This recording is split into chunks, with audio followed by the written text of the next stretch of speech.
We are going to continue in the book of Daniel. So what were we doing the last time we were here? Well, we were taking a tour of Babylon because we have to settle in. If you see on the screen here, and you see on the picture, especially in the notes, there's a picture of the statue of Nebuchadnezzar. And of course, this is all based on Babylon because it is during the time of the Babylonian captivity. But Babylon serves as the basis of the Gentile world powers from that point forward until now, the end of the age, where Babylon will be destroyed as put forth in the book of Revelation. So we have to really understand Babylon pretty well and how it functions and the system before you can really understand the book of Daniel. Anyway, obviously we can't review everything we went over, but I just want to review a couple of things here. Where did Babylon start? And we discussed that it really started at that Tower of Babel and Nimrod. And we have to understand what this was all about. And again, not going through all of it because I think we pretty well understand Nimrod and the Tower of Babel. But remember, that tower was the start of a system post-flood. It was actually them trying to reconnect with the gods of the antediluvian age. What they had lost, that God destroyed in pretty much an instant, they wanted back. And that's what that tower was supposed to do. And by the way, they're doing that today. We know with technology and CERN and the things we've discussed ad nauseum, I guess, maybe, and sometimes, that is where we are today. And one point I want to make, too, and we discussed this, but this is very key.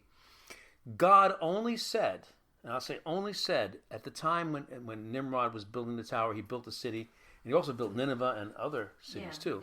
Yes, you're right. But God said, let us go down the Trinity and see what they're doing. And he said, if we don't put a stop to this, then nothing that they put their hand to will be withheld from them. Now, God has a 7,000-year time plan, and we know what that is. 6,000 years of this earth's history under Gentile powers and God dealing with Israel and the church age. And then, of course, the 7,000th year, which is the Sabbath, quote unquote, which is the millennial kingdom. We know that. But what God was saying is he didn't curtail Nimrod and their building of this tower. The whole timeline would have been compressed to a very short time. Maybe a couple of 100 years, whatever. We would never have been born. We would never have had the opportunity to be saved, and Israel would have never come. So the point I want to make is he never destroyed the tower, and he never destroyed those people. He put a pause marker in it, and that pause marker has been lifted, and that is the key. The Tower of Babel. The threat of Babylon starts with Nimrod, but it also develops what we know as the religion and the economic system that we're ensconced in today and how evil it is, Nimrod being the head of it. But it also involves humanism and the New Age movement and other things that we consider, even the infiltration of false Christianity and false Judaism and all of these isms and these secret societies and the economic systems which are based on them are all from then. So that's why it's prominent. And that's why Daniel speaks of it, especially if you look at the Antichrist. He is the modern day Nimrod, the end Nimrod of that whole system. And we've had interim Nimrods, if you will, the Antichrist. So, that's really what this is. In the book of Revelation, we talked about the disposition of the Tower of Babel. It's called Mystery Babylon, and it's mystery. Babylon the Great, the mother of prostitutes and of the abominations of the earth. And that's in Revelation 13. So you see it figures greatly, and it is this whole statue from beginning from head to toe, which is the resurrected Roman Empire at the toe. And also it says in Revelation 17, John saw a woman riding on this beast, which was drunk with the blood of the saints, the blood of those who bore testimony to Jesus. We're getting persecuted today from the whole system, and so forth. Let me see. It also says in Revelation that a warning to us in the latter day who reads the book of Revelation, come out of her, my people, so that you will not share in her sins, so that you will not receive any of her plagues. And her plagues are really what happens in the tribulation, right? Even though it's the time of Jacob's trouble, it is also judging Babylon very quickly and succinctly. It says, for her sins, Revelation 18:5, for her sins are piled up to heaven. By the way, doesn't that sound familiar? I must have thought of this when I wrote these notes originally because I put in parentheses here and I didn't even catch it until I read the notes again. It says in Revelation 18 verse 5, for her sins are piled up to heaven, and I put in parentheses, sounds familiar, like a tower. Her sins are piled up. It seems just there's a relationship here. Can I ask a question? Sure. Would the woman be Babylon, the woman, when it says... She is riding the beast. Yeah, she's the whore of Babylon. Yeah. And she's got that golden chalice with the blood of the saints. So she's the prostitute, the Jezebel. Yeah. And she's the one who says that she will not be a widow, that she is no widow. that she will prevail. And she, using her charms, which is economic progress and secret societies and all these things, and wealth for the wayward, by alluring them with these delicacies and with these things, she's the one who brings them in and destroys them. And that's the basis of the sin. But she's riding the beast. She's in control of the very end time structure of the whole system. It's almost like the counterfeit bride of Christ. Ah, that's a good point. That's a good point. Yeah. So I mean, I'm thinking that it's like those who embrace the dark side. That you know something? I think you have a point there. I never really thought about that, because if you think about the church as the bride of Christ, pure and a virgin, and this one's right, and she is in control. She's riding the beast, which is the Antichrist. She's the bride of it. That's a good point. I never really thought of that. It makes a lot of sense. It makes an awful lot of sense, since everything is anti-God in Satan's economy. That's really good. I never really thought of that. Yeah. And it seems to be borne out very well. God gives it to each of us to contribute in our own way. Like He'll give you certain insights like that, or me, or you, or anybody. And you can see how, and this is what's beautiful about the simplicity of the way God does things. There is really, if you look at it, it's like the Fibonacci code. Everything is a reoccurring pattern. There's nothing new under the sun. It just changes a little bit to get more pronounced as it comes to maturity, whatever it is. And prophecy is the same way.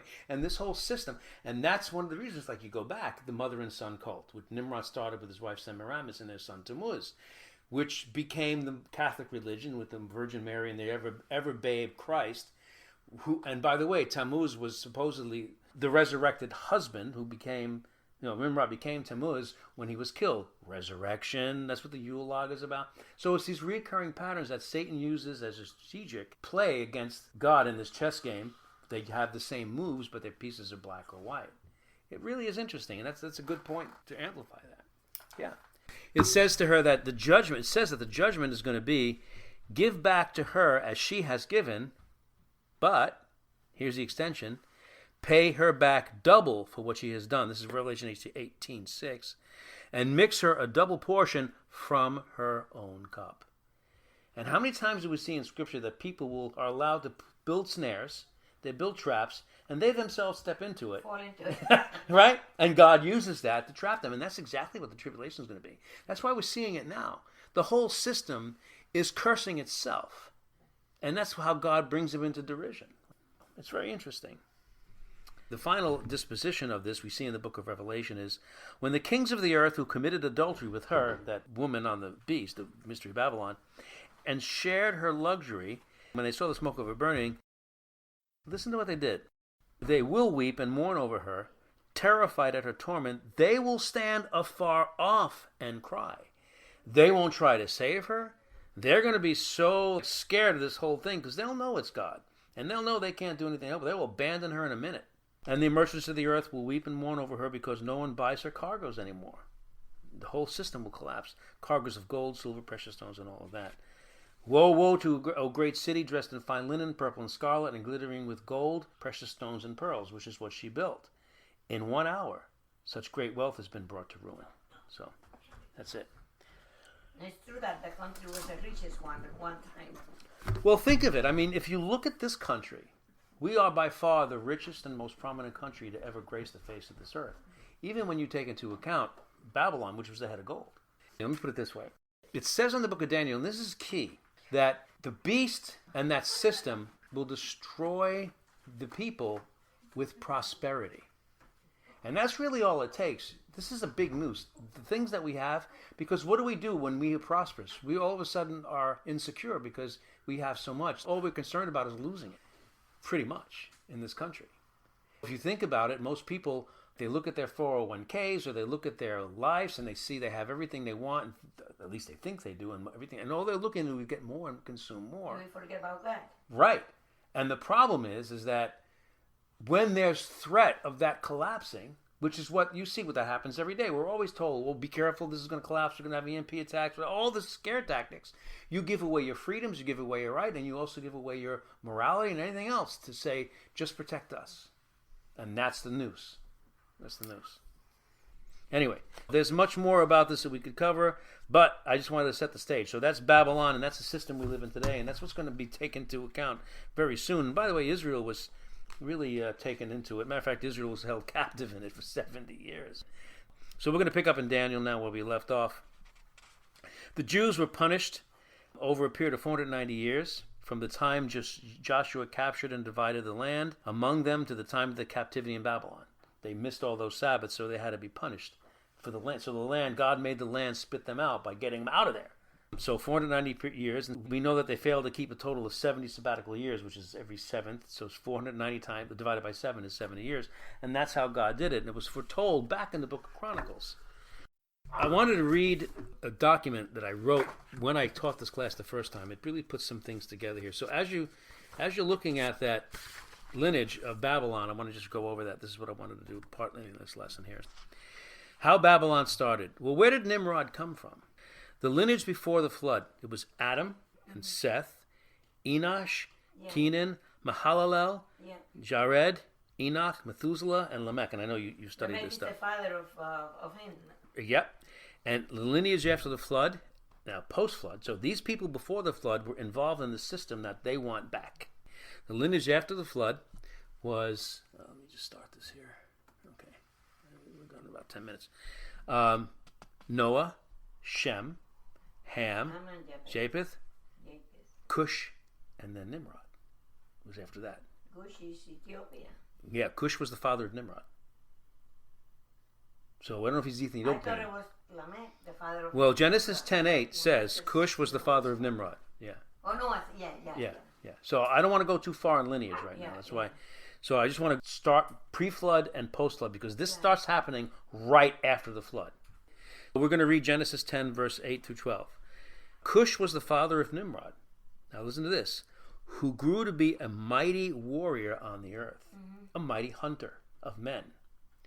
I put that in there. It doesn't say that specifically here, but it does very strongly allude to that. We'll go on. I just read that today. Say again. You did that? Read that today? Funny? Yeah. Yeah. It's no coincidence in God's economy. Yeah. He's ready for you to come here tonight. Verse 9 in chapter 10 of Genesis. Now listen to this. It says here, he was a mighty hunter before the Lord. That is why it is said, like Nimrod, a mighty hunter before the Lord. Now, obviously we all know that if you look at the actual Hebrew, the intent is he was a mighty hunter in defiance of the Lord. That's what really Nimrod means. He was in defiance of the Lord. And we know that because he was trying to build a tower to connect to the gods they were connected to before the flood. It says of him in verse 10, the first centers of Nimrod's kingdom, were Babylon, Erech, Akkad, Chaldea, and Shinar. And we're going to be talking about the plains of Shinar, was where Babylon was built, his premier city with the tower, where he established also a religion. Verse 11 in chapter 10 of Genesis, from that land he went to Assyria. Now you know who the Assyrians were. They were pretty bad people. They were very strategic. And so he said, from that land he went to Assyria, where he built Nineveh, and we know the history of Nineveh with Lot, Rehoboth, and who came from the the Chaldees? Abraham. And Calah and Resen, which is between Nineveh and Calah, that is the great city. Now Genesis 11, verse 4. And they said, come, let us build ourselves a city.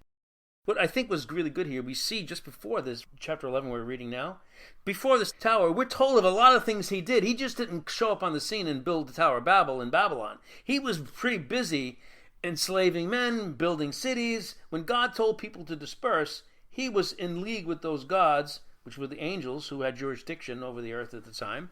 And they were corralling people and building cities.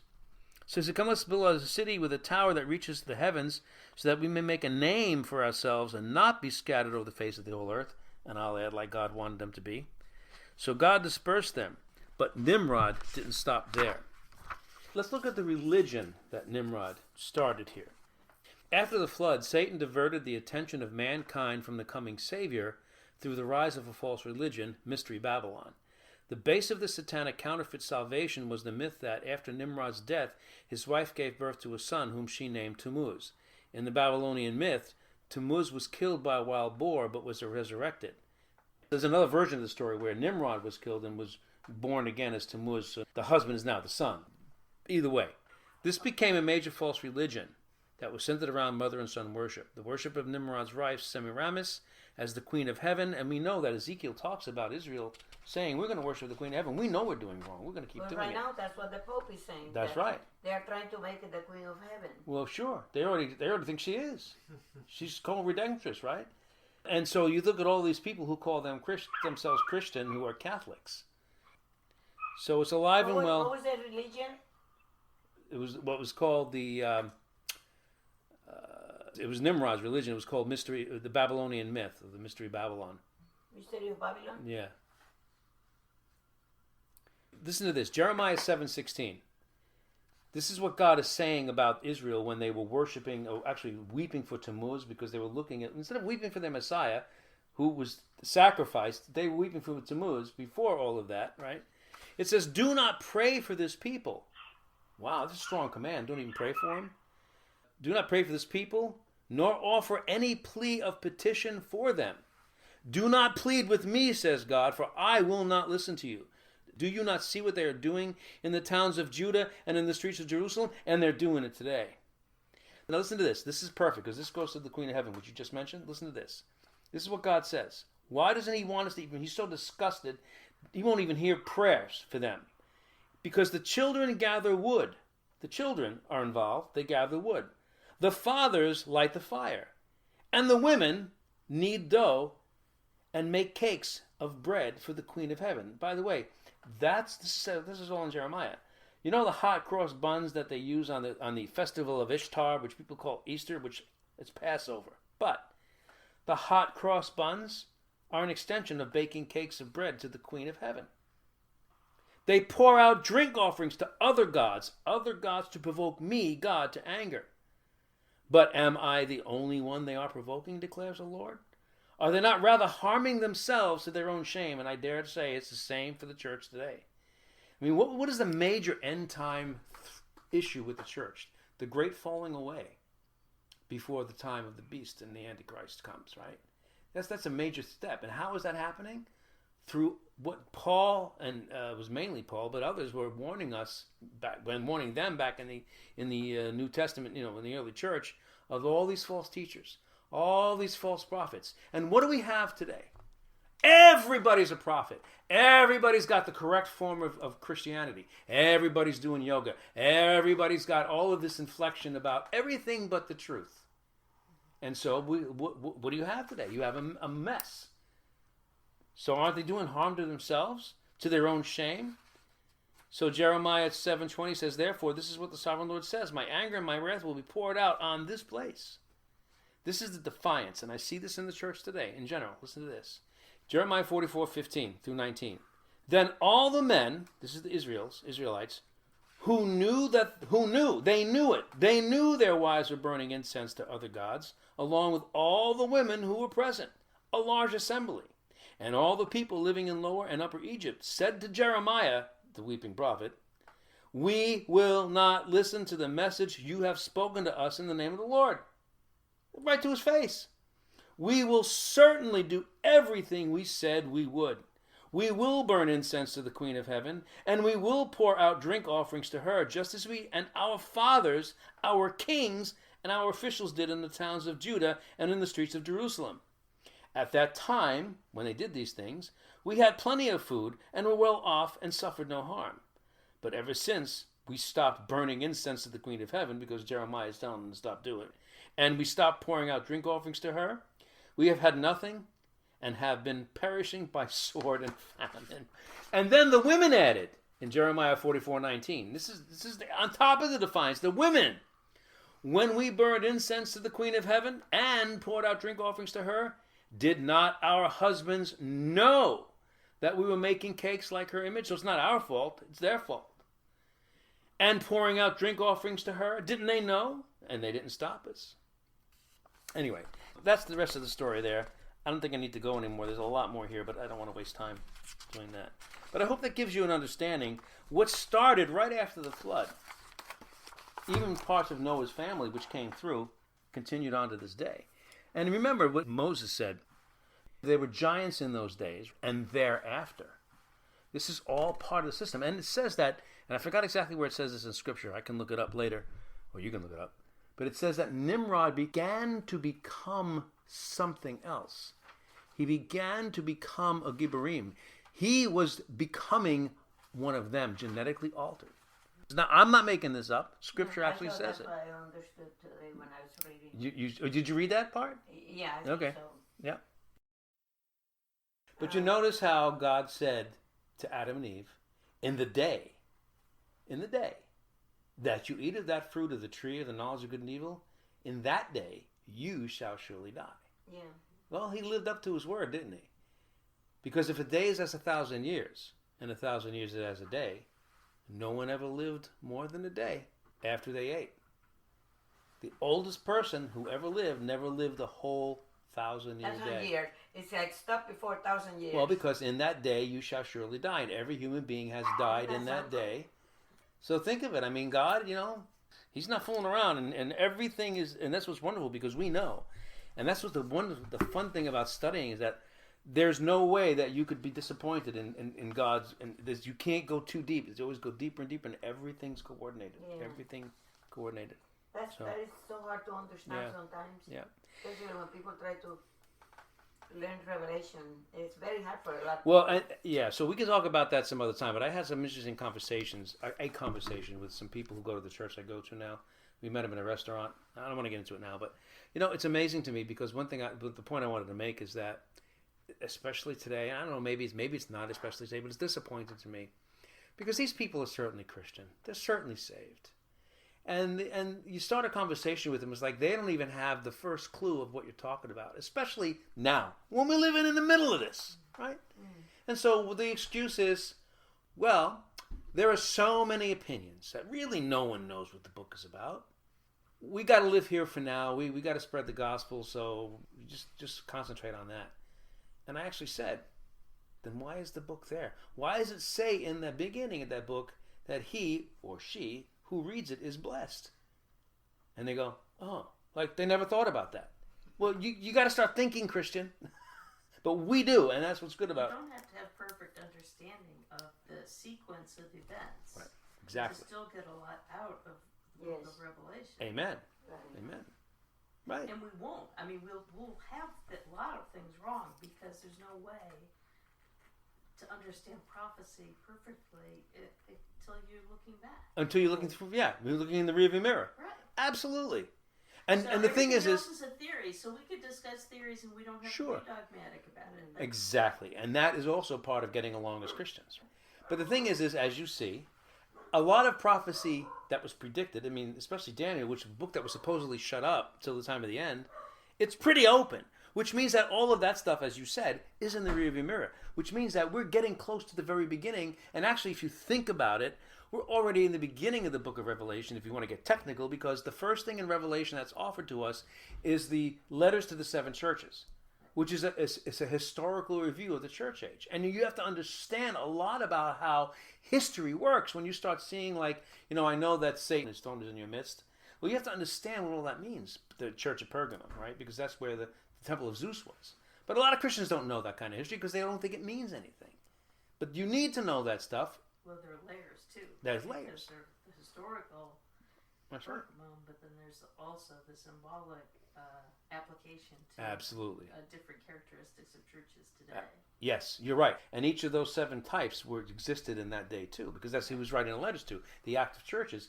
And what does he say about all of them except two? This I commend you for, and this I don't like. Change this. Except for Laodicea and Philadelphia, where one, there's nothing that's going to be good, and they're not even going to be in the rapture. They can call them a church because they're assembling as a church. But in Philadelphia, you have everything, and you just stand put. I will keep you from the hour of tribulation.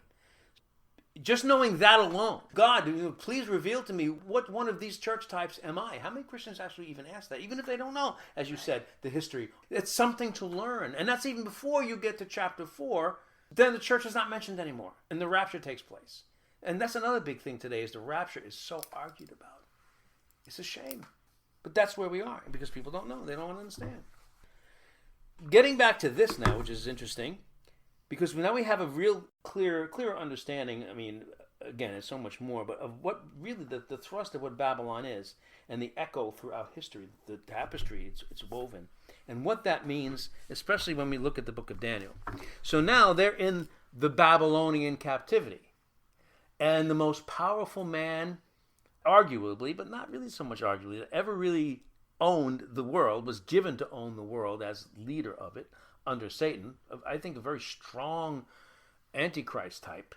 As far as the halls of Nebuchadnezzar's power was wide. Now, think of it. You remember? I remember in high school the Code of Hammurabi, which in those days I wasn't Christian. I couldn't understand. I didn't care. There was a syllable of that big deal. The rule of law. Well, that was actually the king before Nebuchadnezzar. That society was so advanced, which led to the advanced Roman society. They were the ones who started all that.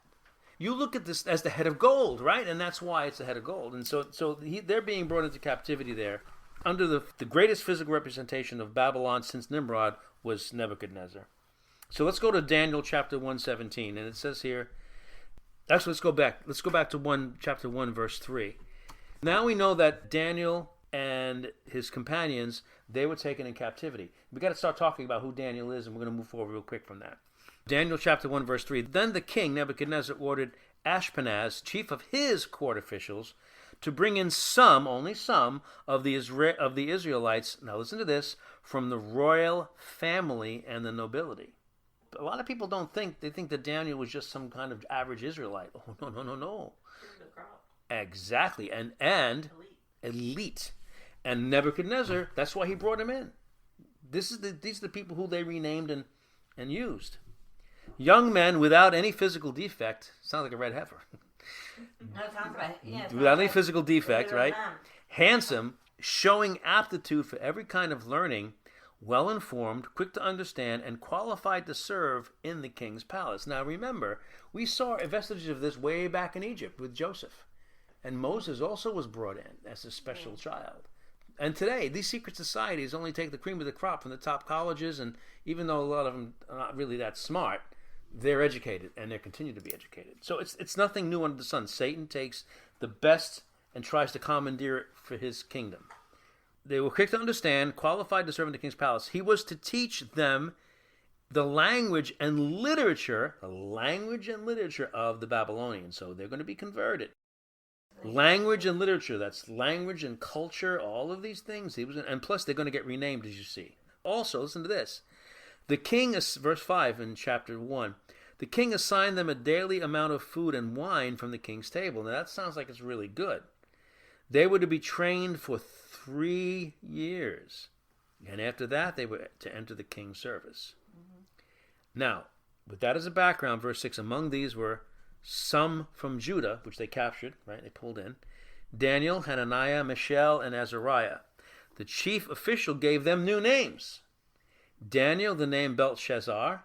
Hananiah became Shadrach, and Mishael became Meshach, and Azariah became Abednego. They were the masters of Hebrew. They were the masters of, probably knew the other Syriac language and the Chaldees language, so they were primed for this thing. Daniel chapter 1 verse 17 says, to these 4 young men God gave knowledge and understanding of all kinds of literature and learning. So you see, they're camping on what God did for them. And Daniel could understand visions and dreams of all kinds. Can you imagine if you're Satan and you got Nebuchadnezzar as the head of your kingdom, and you probably know some of these things? It's like, yeah, I'm going to get him. I'm going to usurp him. I'm going to do what I can, kill him with kindness, give him everything they want, and then use him for my own good, because he's already been primed by God to be my soothsayer, my prophet, or whatever you want to call him, right? Interesting. Run my kingdom. What does Daniel mean? God is my judge. Hananiah means the Lord has been gracious. That's pretty good. Mishael means who is like God, like the name Michael. And Azariah means the Lord is my help. They picked the right ones. Yeah, but that's their original names, and that's what they mean. That's pretty good. Daniel becomes Belshazzar, meaning the king's attendant or leader. The prefix Bel means the god Bel, or attributed to Bel. So you can see that names get changed. So he's a leader. The other 3 were also named after their other deities in the Chaldean deities. Listen what Nebuchadnezzar actually says about the 3 of them. Daniel chapter 1, verses 19 through 21. The king talked with them, Nebuchadnezzar, And he found none equal to Daniel, Hananiah, Mishael, and Azariah. So they entered the king's service. This is after a personal interview by the king. In every, not some, every matter of wisdom and understanding about which the king questioned them, he found them 10 times better than all the magicians and the enchanters in the whole kingdom, which leads up to the statue and the vision. Remember, and you know what happens when he tells his magicians, tell me the dream? Oh, that's unprecedented. We can't tell you what you dreamed. We can just interpret it for you. And Daniel remained there. Now listen to this in chapter 1, verse 21. And Daniel remained in Nebuchadnezzar's service until the first year of King Cyrus. Now that was all the way on the other end of captivity. And we know what King Cyrus did, right? He was the one who told them to go back and rebuild. So remember I've mentioned to you that I looked, because when I was doing this study, and I looked the first time, and I looked at the history that you could find on Daniel. Of course, there's no real history of him that you can go to, but there's a lot of surrounding things. And it seems because he never went back, we know that. He was in the service until Cyrus, and then he was sort of retired, but he never really retired. He left, and he moved up to the Caspian Sea. This is what history holds. And by the way, the Caspian Sea borders modern-day Iran, which was Persia, and that's where the Magi came from, who knew to look for the star or the special sign that Messiah, the King of the Jews, was born. And those are the ones who took a 2-year trip to go to Bethlehem to see the newborn babe, which was 2 years later. So where did they get this training from? They knew better the prophecies of Messiah from Daniel teaching through the lineage of those people who were Zoroastrians in Persia than the Jews did, because the angel had to be sent into the field to tell them that Messiah was born. What Jew traveled 2 years to see Messiah? And when Messiah actually physically came and he was saying he was Messiah, they all rejected him, but the Gentiles are the ones who accepted him. Isn't that interesting? History is really a tattletale, you know? Now, you've heard of the yeshiva. It's an intense Hebrew school that goes way back to the history of the Israelites. And they use special methods to teach. What's the name? A yeshiva. Oh, he's still in They're still around. Yeah, they call them. No, they're here too. They're in the United States. Yeah, when I grew up in Queens, because it was a Jewish neighborhood at the time, there was yeshivas all over the place. I don't think they really do the work of the yeshivas they did back then, but that's what they are. So they had special methods to teach the scriptures, the detailed Israelite history study, the culture and the worship, and about the God who chose them for his eternal service. And they did it right in those days. And of course, why I'm saying this here is because Daniel and those guys were probably products of the highest, because they were royalty. They were well trained, just like Paul, right, studied under Gamaliel, and he was a chief lawyer, and he was named after Saul. He was a Benjamite. These guys were the most learned and could be put to good use. And Paul was just as rabid against the church before God. So anyway, we got about maybe 20 minutes left here. So let's skip down to verse 5 in Daniel chapter 1. And it says here, the king assigned them Daniel and his friends there, a daily amount of food and wine from the king's table, and they would be trained for 3 years, which we just read, and then they would enter the king's service. Let's skip to verse 8. But Daniel resolved, now listen to this is Daniel now, not to defile himself, and he considered it a defilement, with the royal food and wine, and he asked the chief official for permission not to defile himself in this way. And he asked for permission, which was interesting. Now God had caused the official to show favors. See, he rolled up to the authority. He wasn't defiant, saying, I'm not eating this. He asked permission, and God intervened, showed favor in the sight of this guy, and Daniel was given the ability not to drink and eat the king's dainties, as I think it says in the King James. But the official tells Daniel, he says, but I'm afraid of my lord the king, Nebuchadnezzar, who has assigned you your food and drink. Why should he see you? Now listen to this. See, this guy's convinced that the royal food is the best food that human beings can eat. You see? I wonder if Monsanto was there in those days. How do we know that? Because he says, I'm worried about what King Nebuchadnezzar is going to say if you don't eat his food and drink that he gives you, the special royal food and drink. Why should he see you, which would reflect on him, looking worse than the other young men of your age? He's saying if you don't eat this really good food, you're going to be gone. You're going to be malnourished. The king would then have my head because of you. So he's concerned about him. Daniel then says to the guard whom the chief official had appointed over Daniel, Hananiah, Mishael, and Azariah, please test your servants for 10 days. Give us nothing but vegetables to eat and water. Then, after that, compare our appearance with that of the young men who do eat the royal food, and treat your servants in accordance with what you see. So Daniel's throwing them on the mercy of the court.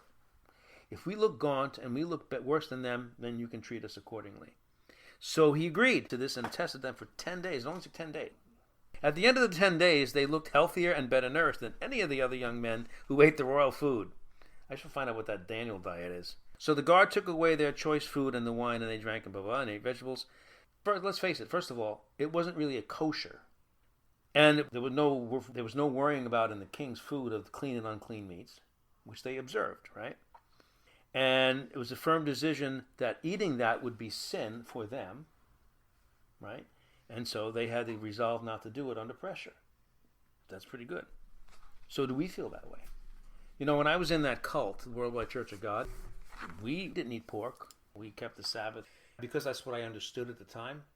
And I risked my life doing that stuff because I wanted to please God. That wasn't pleasing to God. But when God turned us over to the truth, that was disruptive.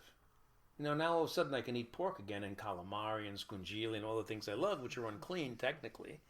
So I could live a normal life. I could work on the Sabbath and do all the things I used to do. But when you think that you're doing something in God's service and you're clean, and you give it up because God leads you to something better, that really proves to God that you do want to please Him and Him alone. Because, you know, people gave up their lives to live that way. Yeah. And when they find out that it's not true, some of them said, well, I'm not. And this is what I would hear from people like that. I threw my whole life away, and now you're telling me it's wrong? I'm not changing. I'm still going to do this. So they're digging their heels in the sand because they're humiliated. Okay. That's a very strong Catholic do. That's right. All of them do. Anybody who's been involved in a cult, anybody who's been involved with the sacraments for the Catholics, like you're saying, right? So it's a tough thing. But anyway.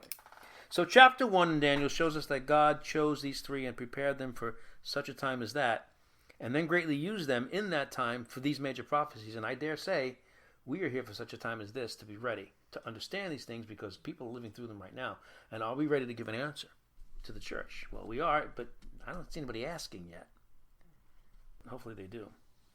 So how long did God use Daniel for his purposes in the land of Babylon? Well, we know that it was only until the first year of King Cyrus. Let's look at the mechanics of the book of Daniel here for a second. The whole thing really comes to a crux at the time of King Cyrus, just before that, which is in 537 BC, about a year after the handwriting on the wall. Remember with Nebuchadnezzar's supposed grandson Belshazzar? And that's when Cyrus was able to come in and subvert them and take over. That's when it all fell apart. And that was the end of the 70-year captivity. Back to the book of Daniel, the mechanics of it, and then we'll wrap up.